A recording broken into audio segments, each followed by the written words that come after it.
Assalamualaikum warahmatullahi wabarakatuh. Nama Anggi Dwi Purnamasari, NPM 20110226, kelas 4A reguler Banjarbaru. Di sini saya akan mempresentasikan materi kelima dari sistem operasi distribusi. Sistem operasi distribusi. Latar belakang. Perkembangan pesat teknologi informasi menyebabkan bertambahnya permintaan suatu sistem, baik berupa perangkat keras maupun perangkat lunak yang dapat digunakan dengan baik dan cepat. Permintaan yang terus bertambah ini tidak sebanding dengan kemampuan perangkat keras yang ada. Salah satu cara untuk mengatasi hal itu, dibuat pengembangan di sisi perangkat lunak dengan membuat suatu sistem virtual di mana beberapa perangkat keras atau komputer dihubungkan dalam jaringan dan diatur oleh sebuah sistem operasi yang mengatur seluruh proses yang ada pada setiap komputer tersebut, sehingga kemungkinan proses berjalan dengan cepat. Sistem operasi yang mengatur proses ini sering disebut sebagai sistem operasi distribusi. Sistem operasi distribusi ini sekarang menjadi tren, terutama untuk riset yang kadang membutuhkan CPU yang sangat cepat untuk melakukan perhitungan yang sangat kompleks. Suatu sistem operasi terdistribusi yang sejati adalah yang berjalan pada beberapa buah mesin yang tidak melakukan sharing memori, tetapi terlihat bagi user sebagai satu buah komputer single. Pengguna tidak perlu memikirkan keberadaan perangkat keras yang ada, seperti prosesor. Contoh dari sistem seperti ini adalah Amoeba.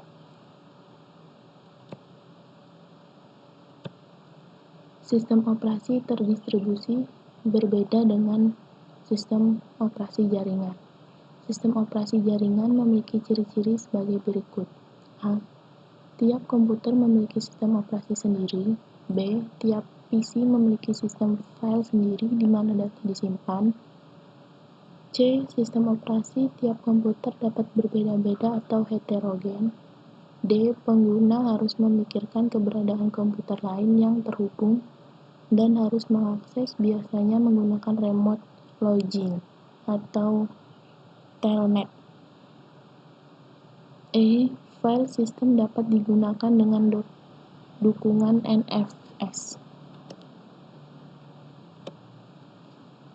Sistem operasi adalah sekumpulan software yang mengatur sumber daya di hardware komputer dan memberikan layanan bagi program komputer. Sistem operasi merupakan komponen penting dari sistem perangkat lunak dalam sebuah komputer. Program aplikasi biasanya membutuhkan sistem operasi untuk bisa berfungsi. Untuk fungsi hardware seperti I/O dan alokasi memori sistem, operasi berfungsi sebagai perantara antara program dengan komputer hardware. Meskipun demikian, aplikasi dijalankan secara langsung oleh hardware dan biasanya akan melakukan sistem call ke fungsi di OS atau diinterupsi oleh OS tersebut. Sistem operasi modern. Sistem operasi dapat ditemukan di hampir semua alat yang mempunyai fungsi komputer, mulai dari handphone, video game, hingga superkomputer dan web server. Contoh sistem operasi modern seperti Android, BSD, iOS, Linux, Mac OS X, Microsoft Windows, dan IBM ZOS. Semuanya kecuali Windows dan ZOS mempunyai akar yang sama, yaitu unik. Tipe sistem operasi. Yang pertama, real-time. Sistem operasi real-time adalah sebuah sistem operasi multitasking yang ditunjukkan untuk menjalankan aplikasi real-time. Sistem operasi real-time biasanya menspesialisasikan pada algoritma, scheduling, atau penjadwalan sehingga mereka dapat mencapai perilaku yang deterministik. Tujuan utama sebuah sistem operasi real-time adalah respon yang cepat dan dapat diprediksi untuk berbagai kejadian. Sistem operasi ini dirancang berdasarkan event-driven atau time-sharing atau keduanya. Sebuah sistem event-driven melakukan switching antar task berdasarkan prioritas atau kejadian atau event dari luar, sementara sistem operasi time-sharing melakukan switching antar task berbasis pada interupsi clock. Kedua, ada multi-user. Sistem operasi multi-user memungkinkan banyak pengguna untuk mengakses sistem komputer pada saat yang sama. Sistem time-sharing dan server di internet dapat dikategorikan sebagai sistem multi-user karena mereka kemungkinan banyak pengguna untuk mengakses komputer dengan cara berbagi waktu atau sharing time. Sistem operasi single user hanya satu pengguna tapi dapat menjalankan multiple program pada saat yang sama. Ketiga, multitasking versus single tasking. Sebuah sistem operasi multitasking kemungkinkan lebih dari satu program untuk berjalan pada satu saat. Dilihat dari skala waktu manusia. Sebuah sistem single tasking hanya dapat menjalankan satu program. Ada dua tipe multitasking, yaitu preemptive dan cooperative. Pada preemptive multitasking, sistem operasi akan membagi CPU time dan mendedikasikan satu slot untuk setiap program. DSO Unix-like seperti Solaris dan Linux biasanya mendukung preemptive multitasking seperti juga Amiga OS. Comparative multitasking dapat dicapai dengan cara saling mengendalikan satu sama lain untuk memberikan waktu atau slot time ke proses yang lain dengan aturan yang baku. Keempat, sistem terdistribusi. Sebuah sistem operasi terdistribusi mengatur sebuah kelompok dari komputer yang independen dan membuat mereka tampak seperti satu buah komputer. Dengan perkembangan jaringan komputer, kemungkinan sambungan dan komunikasi satu sama lain untuk membangun distribusi computing. Komputasi terdistribusi dilakukan oleh lebih dari satu mesin. Jika komputer dalam satu grup bekerja sama, maka mereka akan membangun sebuah distribusi sistem atau sistem terdistribusi. Kelima, sistem embedded. Sistem operasi embedded dirancang untuk digunakan di sistem komputer embedded. Sistem operasi embedded dioperasikan di mesin kecil seperti PDA, personal digital assistant, atau smartphone. Sistem operasi ini dapat beroperasi dengan sumber daya yang sangat terbatas. Sistem operasi ini dirancang agar sangat kecil dan sangat efisien. Contoh dari sistem operasi embedded ini adalah OpenWRT.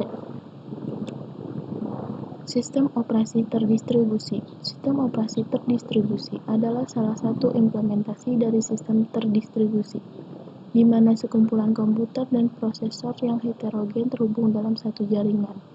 Koleksi-koleksi dari objek-objek ini secara tertutup bekerja secara bersama-sama untuk melakukan suatu tugas atau pekerjaan tertentu. Tujuan utamanya adalah untuk memberikan hasil secara lebih utama dalam file system, namespec, waktu pengolahan, keamanan, akses ke seluruh resources seperti prosesor, memori, penyimpanan sekunder, dan perangkat keras. Sistem operasi terdistribusi bertindak sebagai sebuah infrastruktur atau rangka dasar untuk network transfer resource management. Infrastruktur mengatur low-level resources seperti prosesor, memori, network interface, dan peripheral driver yang lain untuk menyediakan sebuah platform untuk pembentukan atau penyusunan higher level resources seperti spreadsheet, electronic mail, messenger, Windows. Manfaat sistem operasi terdistribusi. sharing recognition. Walaupun perangkat sekarang sudah memiliki kemampuan yang cepat dalam proses-proses komputasi, atau misal dalam mengakses data, tetapi pengguna masih saja menginginkan sistem berjalan dengan lebih cepat. Apabila hardware terbatas, kecepatan yang diinginkan user dapat diatasi dengan menggabung perangkat yang ada di sistem DOS. Manfaat komputasi. Salah satu keunggulan sistem operasi terdistribusi ini adalah bahwa komputasi berjalan dalam keadaan paralel. Proses komputasi ini dipecah dalam banyak titik, yang kemungkinan berupa komputer pribadi, prosesor tersendiri, dan kemungkinan perangkat prosesor-prosesor yang lain. Sistem operasi terdistribusi ini bekerja baik dalam memecah komputasi ini, dan baik pula dalam mengambil kembalian hasil komputasi dari titik-titik cluster untuk ditampilkan hasilnya. Reliabilitas. Fitur unik yang dimiliki oleh DOS ini adalah reliabilitas berdasarkan desain dan implementasi dari desain sistem ini. Maka hilangnya satu node tidak akan bertambah terhadap integritas sistem. Hal ini berbeda dengan PC. Apabila ada salah satu hardware yang mengalami kerusakan, maka sistem akan berjalan tidak seimbang. Bahkan sistem bisa tidak dapat berjalan otomatis. Komunikasi. Sistem operasi terdistribusi berjalan dalam jaringan dan biasanya melayani koneksi jaringan. Sistem ini umumnya digunakan user untuk proses networking. User dapat saling bertukar data atau saling berkomunikasi antar titik baik secara LAN maupun WAN. DOS versus NOS. Suatu sistem operasi terdistribusi yang sejati adalah yang berjalan pada beberapa buah mesin yang tidak melakukan sharing memori, tetapi terlihat bagi user sebagai satu buah komputer single. Contoh dari sistem seperti ini adalah Amoeba. Untuk dapat membedakannya, sistem operasi jaringan memiliki ciri-ciri sebagai berikut. Tiap komputer memiliki sistem operasi sendiri. Tiap personal komputer memiliki sistem file sendiri, di mana data-data disimpan. Sistem operasi tiap komputer dapat berbeda-beda atau heterogen. Pengguna harus memikirkan keberadaan komputer lain yang terhubung dan harus mengakses dirinya menggunakan remote login atau telnet. File system dapat digunakan dengan dukungan MS System. Contoh dari sistem ini adalah Unix dan Linux server.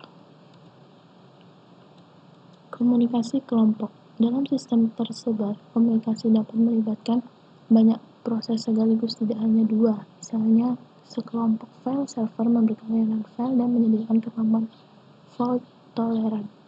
Pada sistem fault tolerant,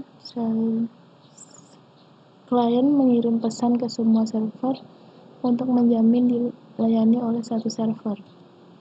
Contoh aplikasi sistem operasi terdistribusi. Aplikasi sistem operasi terdistribusi berbasis Linux. Contoh sistem operasi terdistribusi. Amoeba, Frege University. Amoeba adalah sistem berbasis mikrokernel yang tangguh yang menjadikan banyak workstation personal menjadi satu sistem terdistribusi secara transparan. Amoeba is a powerful microkernel-based system that throws a collection of workstation or single-board computer into a transparent distributed system. It has been in use in academia, industry, and government for about 5 years. It runs on the SPARC, SUNIC, and SUNIME. At the Frege University, Amoeba runs an only collection of 19 single-board SPARC computers connected by an Ethernet, forming a powerful processor pool. Sistem Amoeba ini tumbuh dari bawah hingga akhirnya tumbuh menjadi sistem operasi terdistribusi. Inilah keunggulan sistem operasi terdistribusi dalam hal reliabilitas. Apabila ada satu unit proses yang mati, maka proses yang dialokasikan harus di-restart, tetapi integritas sistem tidak akan terganggu apabila proses terdeteksi berjalan dengan baik. Desain sistem ini kemungkinan untuk 10-100 prosesor. Spesifikasi perangkat keras yang harus disediakan pada tiap cluster minimal adalah file server 16 MB RAM, 13 MB HDD, Ethernet card, workstation 8 MB RAM, monitor, keyboard, mouse, full processor 4 MB RAM, 3,5 floppy drive, komponen Amoeba, workstation atau komputer personal, mengeksekusi proses yang memerlukan interaksi dari user seperti text editor atau manajer berbasis Windows. Server khusus memiliki fungsi untuk melakukan tugas yang spesifik. Server ini mengambil alih proses yang memerlukan IOS yang khusus dari larikan disk. Gateway berfungsi untuk mengambil alih tugas untuk terhubung ke jaringan WAN. Prosesor full mengambil alih semua proses yang lain. Tiap unit ini biasanya terdiri dari prosesor, memori lokal, dan koneksi jaringan. Tiap prosesor mengerjakan satu buah prosesor sampai prosesor yang tidak digunakan habis. Untuk selanjutnya, proses yang lain berada dalam antrian menggunakan proses yang lain selain yang lain selesai. Inilah keunggulan sistem operasi terdistribusi dalam hal reliabilitas. Apabila ada satu unit pemroses yang mati, maka proses yang dialokasikan harus di-restart, tetapi integritas sistem tidak akan terganggu apabila proses terdistribusi berjalan dengan baik. Arsitektur software. Sistem operasi terdistribusi sejati memiliki arsitektur software yang unik. Arsitektur software ini dikarakterkan dalam objek di dalam hubungan antar klien dan server. Proses-proses yang terjadi di klien menggunakan remote producer yang memanggil dan mengirimkan request ke server untuk memproses data atau objek yang dibawa. Tiap objek yang dibawa memiliki karakteristik yang disebut sebagai kapabilitas. Kapabilitas ini besarnya adalah 128 bits. 48 bits pertama menunjukkan servis mana yang memiliki objek tersebut. 24 bits berikutnya adalah nomor dari objek. 8 bits berikutnya menampilkan operasi yang diizinkan terhadap objek yang bersangkutan, dan 48 bit terakhir merupakan check file, yang merupakan file yang telah terenkripsi agar tidak dapat dimodifikasi oleh proses yang lain. Operasi diselesaikan oleh RPC yang dibuat oleh klien di dalam proses yang kecil dan ringan. Proses dengan tipe seperti ini memiliki bidang alamat sendiri dan bisa saja memiliki satu atau lebih hubungan. Hubungan ini ketika berjalan memiliki program counter dan stop sendiri, tetapi dapat saling berbagi kode dan data antar hubungan lain di dalam proses. Manajemen berkas. Dalam sistem operasi terdistribusi ini, sistem berkas dipetakan dengan baik dengan berorientasi pada objek yang ada dan kapasitasnya. Hal ini akan menjadikan berkesan abstrak, terutama untuk kelas pengguna. Ada tingkatan yang lebih ekstra dalam berkas yang ada, mulai dari simbol, nama, part, dan kapabilitasnya. Melalui sistem ini, objek lokal tidak akan bedanya dengan objek publik. Dalam sistem ini, ada semacam tingkatan akses yang sebenarnya mirip unik. Setiap user dan grup memiliki hak akses yang berbeda-beda pada setiap berkas atau folder yang ada pada sistem operasi terdistribusi. Dalam implementasi sistem Amoeba, hak akses yang dimiliki pengguna terbatas pada hak baca file, tulis atau membuat file, dan hapus file. Dengan hal ini, maka keamanan server dapat dijaga. Pelayanan terhadap direktori yang ada dibuat sangat ketat dalam hal keamanan, bahkan dibuat semacam kode acak yang akan menyandikan file tersebut sehingga tidak mudah dibaca oleh siapapun. Kode penyandiannya akan digunakan lagi oleh sistem untuk mengembalikan file seperti semula pada user. Kode ini hanya akan diberikan kepada pemilik file tersebut. Jadi ketika user mengakses file atau berkas yang bersangkutan, maka kode penyandi akan dibuat oleh sistem agar pemilik file dapat membacanya. Manajemen proses. Dalam sistem operasi terdistribusi yang sejati, tiap proses berada pada alamat segmen-segmen virtual. Proses-proses ini dapat memiliki lebih dari satu hubungan. Kaitan-kaitan ini dialokasikan ke prosesor sampai semua prosesor habis digunakan. Hasil dari manajemen proses seperti ini menghasilkan utilisasi yang lebih baik, di mana tidak perlu switch apabila harus ada proses yang berat karena satu proses dialokasikan ke satu prosesor. Proses memiliki dua macam keadaan, yaitu proses sedang berjalan atau sedang stunted. Stunted terjadi bila proses masih ada tetapi tidak melakukan eksekusi apapun atau sedang dalam proses debug. Pada keadaan ini, kernel memberitahu komunikator atau kernel yang lain adanya proses yang dalam keadaan stunted. Kernel yang lain tersebut berusaha berkomunikasi dengan proses itu sampai proses di kill atau proses tersebut berjalan kembali. Debugging dan migrasi pada proses ini selesai setelah adanya stunning. Kelemahan sistem operasi distribusi. Perawatan tiap cluster yang sangat sulit. Selain itu juga boros daya karena harus menghidupkan banyak CPU, membutuhkan jaringan berkecepatan tinggi. Kelemahan-kelemahan tersebut sebenarnya tidak seberapa jika dibandingkan dengan hasilnya. Misalnya saja search engine paling ramai seperti Google yang menggunakan teknologi ini karena hardware yang paling canggih saat ini masih belum mencukupi untuk menanggung jutaan request ke server Google tiap detiknya. Sehingga mereka harus membuat sistem paralel yang harus melayani keperluan tersebut. Selain itu, dalam dunia searching juga diperlukan sistem ini, terutama untuk melakukan perhitungan-perhitungan yang tentu saja sangat rumit dan membutuhkan proses yang hebat dan cepat supaya dapat segera dicari hasilnya. Terima kasih presentasi dari saya. Wassalamualaikum warahmatullahi wabarakatuh.